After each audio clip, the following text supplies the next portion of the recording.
Do you want your business to grow faster? Are you open to new and out-of-the-box ways to drive revenues and increase value? How do you imagine the most successful entrepreneurs and business leaders double, triple, or expand their businesses tenfold or more? The answer is deals. This is a weekly podcast featuring conversations with business owners, executives, and leaders as we reveal behind-the-scenes details that give you, our listeners, the confidence to pursue your own deal-driven growth. On the show, we discuss a huge variety of deals, everything from large, complex mergers and acquisitions to smaller deals that you can do even without significant capital. My name is Kupfer, and I've been supporting deal-driven growth for businesses for 35 years as a successful entrepreneur, professional negotiator, and attorney. My goal is to help you strategize, plan for, find, and complete deals that will help your company grow faster. Welcome to the DealQuest podcast. Let's get started. DealQuest listeners and viewers, welcome to the first solo cast of 2022. In fact, it's the first episode of DealQuest in 2022. And I am recording this at the very end of the year, December here. It's going to come out first week of January. And this may be a little surprising what I want to talk about, but I think it's important. And sort of if you look at the opposite of what I'm saying, it'll give you some insight into what it takes to be a deal maker, which is something that we talk about on this podcast in various ways, right? You know, the mindset, the stories of people, you get this feeling of who is successful at it and how they do it and whatever. And so what I want to talk about in this episode is actually why you should not be a deal maker, right? Now, that may seem crazy. I'm right. DealQuest guy. I'm a deal lawyer. I train people in negotiating and deal making. I'm about to launch some masterminds for high-end deal makers. And so why is Corey Kupfer talking to you about why you should not be a deal maker? Well, I mean, do I really believe that you should not be a deal maker? Of course not. But in general, because I think the opportunities are so great. But for certain particular people, no, maybe you should not be a deal maker. And the reason why this topic came to mind is, frankly, we're at the end of the year here. You know, I'll be authentic and straight. You know, I'm tired. I'm a little bit under the weather. We've got still. It is the 28th of December that I'm recording this, and we still have a lot to do before the 31st. Why? Because we have a lot of year-end deals closing. So I want to have an honest conversation about this topic so that you know what you're getting into if you really, start to take on deals. And I'm also going to talk about how you actually, I rarely am in this place, but it's almost inevitable. I think no matter how, good you are at this stuff, that just in the nature of deals, there'll be times when you get to this space where you have so much going on, where you have to push through, where it just takes, sort of sucking it up and getting it done. So I want to talk about that in some detail.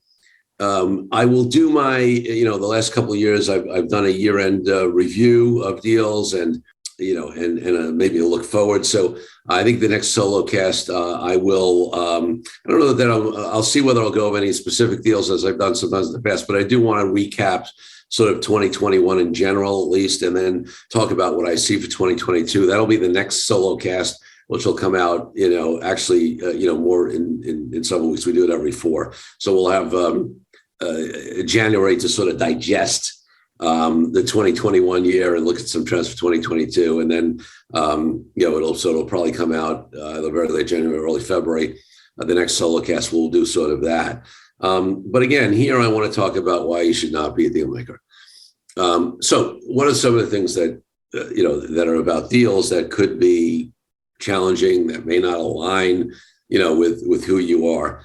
Well, the nature of deals, especially if you doing more than one, and even sometimes when you're doing one, if it happens to be your deal, they could be all engrossing, all encompassing. They could take a lot of time and effort and focus. And sometimes, not for me, because I'm trained in not getting emotionally involved, attached, and, and that kind of stuff. But, and it's something I talk about in my negotiating book and some of the trainings. And if you've listened to any of my stuff, that I encourage you not to get emotionally attached to things. But let's be real, some folks, especially if it's your own deal that you're doing, and it's important to you and significant, maybe you're selling a company or doing an acquisition or doing a key distribution, a licensing deal or whatever, something that'll move the needle a lot.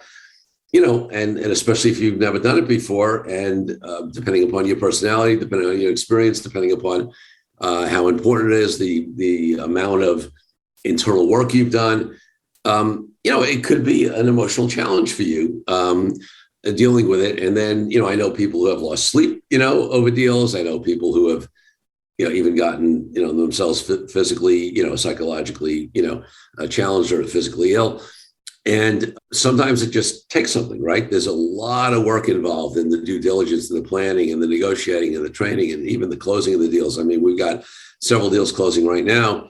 And just the process of creating that my associates are working on now with some clients on creating all the disclosure schedules, right? For example, in an asset purchase deal, if you are either side, but mainly if you are the seller, you have a lot of representations and warranties you're making, all these things that the buyer wants to make sure are okay, right? That they want to know, they want to see all your contracts. They want to know any issues that are with employees. They want to know,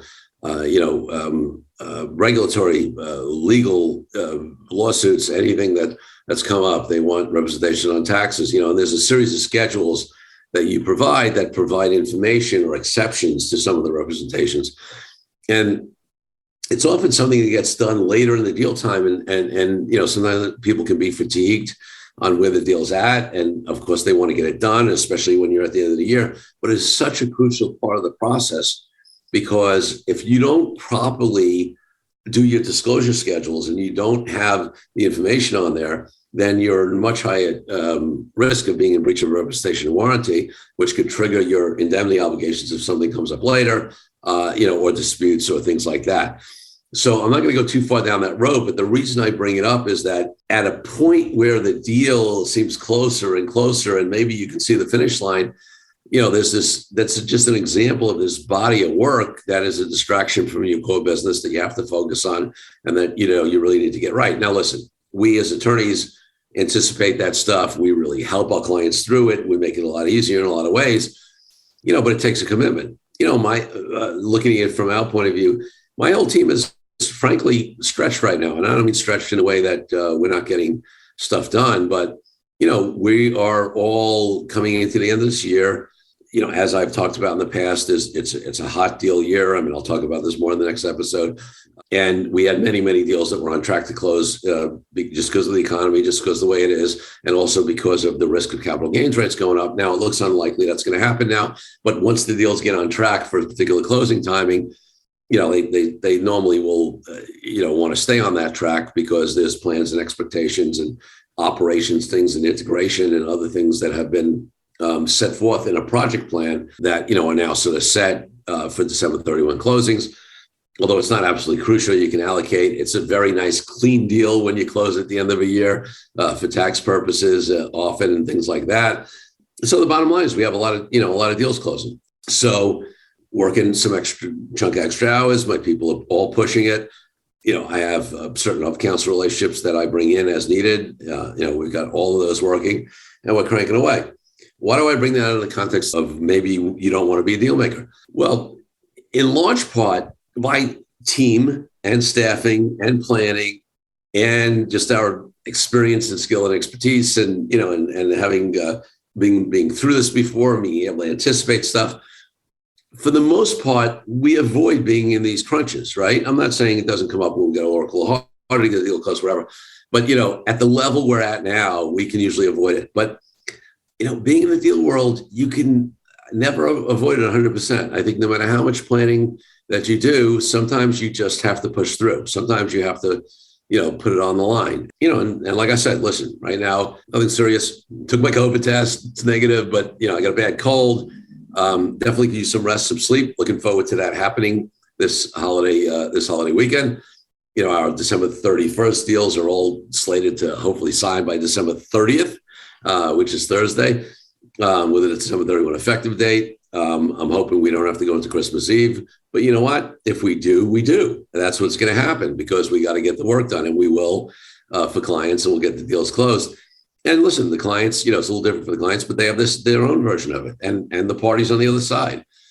So, one reason you may not want to be a deal maker is that from time to time, it's you're going to have to suck it up and do what you need to do, right? From time to time, it can be a challenge. It can be all encompassing. And frankly, if you haven't done it a lot in the beginning, it could be even more so like that until you build the right resources and internal team and external team and the right systems and processes. And, that's why you want to work with people, whether it's lawyers or investment bankers or accountants or consultants, who are experienced in this, because they'll reduce that learning curve for you. But, it's more likely in the beginning that there'll be some scrambling as you learn in the way to go. And then hopefully you build all those resources and teams, and this becomes a very rare situation. But even, the most staffed, the most experienced, the most resourced, the most, people who used to do multiple deals, we hit these situations every once in a while, right? Whether it's end of the year, certainly when we have tax law changes, maybe there's a particular industry or market that's particularly hot, and timing is important. So that's point one. Sometimes it's going to be all-encompassing. Sometimes you're going to have to push through. Let's take a break from the show for a minute so I can invite you to a new way to determine your deal readiness. I created a fast and easy assessment that will determine exactly how deal ready you are. Once you complete the assessment, I use your responses to identify the obstacles that are holding you back from being a deal-driven growth genius. It's as easy as heading to CoreyKupfer.com/assessment. That's CoreyKupfer.com/assessment and filling out a few multiple choice questions. I'll be checking in after the episode to see what your results are. Now back to the show.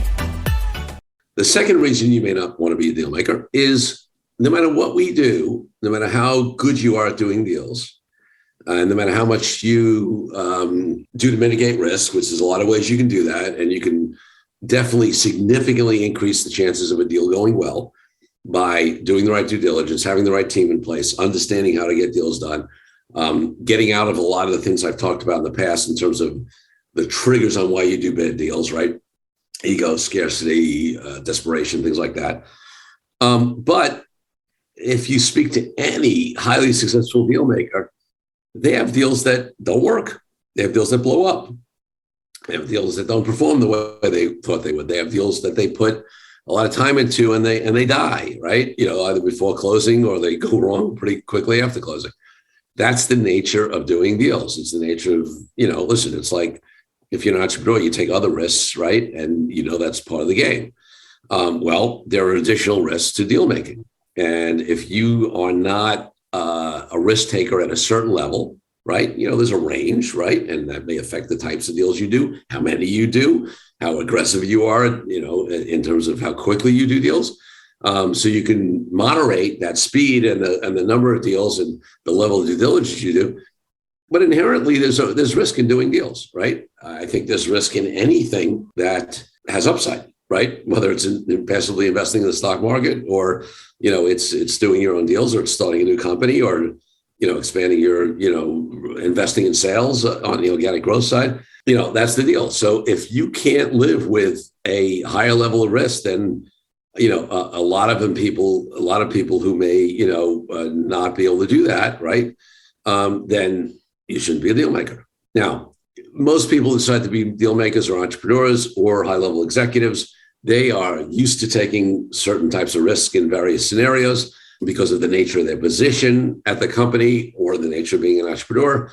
So this is not a new conversation for them. It's just applying it to a new area. So, but it's interesting to me. Like, I think some folks, especially, I would say the folks that are more situational entrepreneurs, right? As opposed to just these born entrepreneurs, just because you're an entrepreneur doesn't mean that you have a high tolerance for risk. And that's no judgment, by the way. And there are some unbelievably successful situational entrepreneurs. But what I'm saying is the fact that they're entrepreneurs, they may still have a risk tolerance. In fact, I have a deal going on right now where we're structuring around the fact that the buyers would like to do the deal, but they are very risk averse, right? So they're looking for certain types of protections and guarantees and whatever that could adversely impact my client. And we're balancing that negotiation and structuring in a way that works for my client, but also tries to get these folks to be willing to do the deal, but in a way where they're not, let's say, overplaying, their need for protection in a way that would significantly hurt my client, right? But it's possible I think in this case, we will get that deal done. But, it's possible in that scenario that somebody's risk tolerance or lack thereof at a certain level can adversely affect getting a deal done. And then on a personal level, listen, if you're going to be doing deals and you're not going to be sleeping at night or it's going to affect your health or whatever, you may not want to do it, right? It may not be worth it. So that's number two. The other thing I would say about deals and why you may not be a deal maker, despite the fact that I say that every single company, no matter what industry you're in, no matter what size you are, no matter what level of capital you have, you heard me say this repeatedly before, that there's a deal you can do, right, that will help you grow your business. It doesn't mean you have to do that. Listen, maybe you are very, very happy with your business as it is. Maybe you are very successful and growing significantly through just organic means. Now, I think there's vulnerability in that model, right? That expanding and also having a deal growth strategy helps with, because you're not only relying upon organic growth, right? And having these multiple ways that you grow, sort of like having a diversified stock portfolio, de-risks your company. But you don't have to do it. Maybe you shouldn't be a deal maker because it's going to be a distraction. Maybe you are just so good at marketing and sales or attracting talent that will, that can create organic growth, that actually doing deals becomes a distraction to what your biggest gift is, a superpower or a highest and best use that you've heard me talk about. So maybe it's actually a mistake for you to go do deals because you're so good at that other thing. Now, I can make arguments on how you could you do that, and then you hire certain key people who also know how to do deals, and you can do both. But it's easy for me to say, listen, I've had many plans in my various businesses over the years where it would be great to do these 5 things, but I only have capacity to do 2 of them, or these 20 things, but I only have capacity to do 8 of them, or whatever it is, right? And you make choices. So another reason you maybe shouldn't be a deal maker is that that you are doing so well in the things that you actually know already and are good at, that maybe, pulling away from that could be detrimental. So, you want to consider that. Again, I think there's a lot of reasons. And first of all, you have many, many companies and many entrepreneurs that are not growing at the pace they want. And by the way, that can mean they're shrinking. That can mean they're flat. That can mean actually they're growing decently, but they want to grow at a quicker pace. And also not just for growth, but for certain strategic reasons. There may be, maybe it's gaining talent. We've talked about this, right? Maybe it's geographical expansion. Maybe it's bringing in certain key complementary products or services, or, ways to expand your offering to create more client loyalty. There's a lot of reasons to do deals that aren't triggered directly just to grow in size or grow in revenue or grow in profits, although usually they'll have that effect, but it may be for other reasons. Sometimes it's for preservation reasons. Maybe your competitors have a more expanded offering and you're starting to, maybe you see the risk at least of losing, in the competitive landscape, and you want to, expand your offerings. So, there are all good reasons to do that. But again, it's not a default thing you have to do. Maybe you're crushing it. Maybe you're growing modestly, but you're very happy with that. Maybe you've really considered the risks of not diversifying your growth strategies. And you know what? You come to the conclusion you're fine. You think you'll be good. Maybe you're later in your entrepreneurial or executive life, right? And you know what? You understand that there's some risk, but you're fine already economically, or you figure you got 5 or 10 years left, and you'll do fine. And you'd rather travel the world or play golf or be with the family or the grandkids or whatever it is, right? Those are all legitimate choices. Nobody has to do anything. Nobody has to be a deal maker. I'm a big proponent of it, as you know, but I'm also a bigger proponent of self-knowledge, right? I'm a bigger proponent of what I talk about all the time is starting with the why, of getting clarity on exactly what you want and what you don't want, whether that's in an individual negotiation or whether that's in your life. The CPR tool, Context, Purpose, and Results, that takes up 2 chapters of my authentic negotiating book, and that I've talked about on this podcast. For negotiating, as I mentioned, is a great tool that you can do a CPR for your entire life and help get clear on what you want and what you don't want. When I start to launch my Dealmaker retreats, and I've done this on an individual basis, we're going to be starting out with visioning, right? To get clear, because again, we want to hold deals in the context of what we want to achieve in our life, right? For our companies. I always talk about even just, as an entrepreneur, why do we start a business? Let's not be driven by these outside factors and expectations and, in the entrepreneurial ecosystem, right? We should be creating businesses to create the lives we want. Well, we should be doing deals to create the lives we want. And maybe that life actually doesn't include deals. So that's acceptable as well. Listen, there are a number of reasons why you may not be a deal maker. And that's not a judgment. That's not a slight. That's not, or maybe a better way to say it, is that why maybe it's not right for you to do deals. On the flip side, some of the things I talked about will tell you what it takes to be a deal maker, right? In summary, listen, sometimes you got to push through. Sometimes it's going to affect other parts of your life. Sometimes it's going to be a challenge to your energy, focus, health, and everything else you have going on. You can significantly minimize that by building the right processes, team, experience, that kind of stuff. So it rarely happens, which is true with me. But again, at this moment, we're pushing hard. It may, the lesson about risk. Well, listen, really do that self-evaluation. If you identify and understand that you're willing to take risks, that you can't be successful in business without risk, you're willing to apply that understanding to deals, great. That's part of being a deal maker. And finally, if you look and you want to diversify the ways that you can grow, you do want to have different options on the expansion. You're willing to, to do that. You understand that either you can expand that and it is part of your highest and best use, or that you can hire the right team, right, or your partners or your key employees, your management team can, and your outside advisors can really help you do that. Well, okay, that helps make you a deal maker as well. So I think the beginning of 2022, like the beginning of any year, is a great time to sort of do that self-reflection, look at yourself, say, hey, is 2022 the year that I want to start doing deals, that I want to do more deals, that I want to do bigger deals, that I want to expand?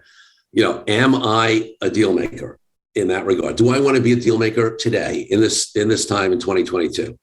Right? I mean, when I say I'm a deal maker, it's not binary, right? There are not X number of people who are deal makers, X number of people who will never be, right? There are people who are natural deal makers. There are people who will never be, but there are people who, again, like situational entrepreneurs, are situational deal makers or become deal makers because the time is right, because their interest is right, because an opportunity shows up, because they've solidified other parts of their company already, and because their mindset shifts, because they learn something, because they meet some key people that can help them. So, you can evolve, but I think it's a great time at the beginning of the year to look at some of these things I've talked about, see where you fit, right? Without judgment. It's perfect, right? As long as you're doing it from a place of self-awareness, that you either do deals or not do deals this year. I think it's a huge opportunity to do deals if it aligns and if it is calling you, right? And if so, then, hey, continue to listen to this podcast. Let us know if we can help you. And if this is not your year to do deals, well, then, hey, focus on what it is you're here to do. Maybe it's, to grow your business organically. Maybe it's to take more time off, be with the family. Maybe it's to get your health straightened out. But in any case, this is a great time to make those decisions, to take a look and to make a clear commitment one way or the other. And if the commitment is to do deals or more deals or bigger deals, okay, then look at what you need to get in place to be in a position to be a successful deal maker. What mindset work do you need to do? What resources do you have to get in place internally, externally? What types of deals do you want to do? And again, if we can help you in any way, let us know. I am wishing you a phenomenal start to 2022, whichever way you decide to go. And, I wish you success in your business, in your life, and all of those things should go into the decision-making on whether deal making is going to be a part of 2022 for you. Until next time, Corey Kupfer. Thank you for joining me on this episode of Deal Quest, where we help you understand how deal-driven growth can be your ticket to freedom. I want to invite you to a unique way to tap into the wisdom and experience of the DealQuest community. Join the DealQuest Deal Den Zoom calls, a free monthly 90-minute mastermind. In the mastermind, we address all the challenges you may be facing and help support you with the opportunities that may arise in terms of deal-driven growth. You will get input not only from me, but all the members on the call will collaborate and serve each other in a mastermind format. To sign up For the free mastermind, go to www.coreykupfer.com/dealden. That's coreykupfer.com/dealden. I'll see you there. I'm Corey Kupfer. Until next week, wishing you the freedom and financial prosperity that I know your Deal Quest will bring.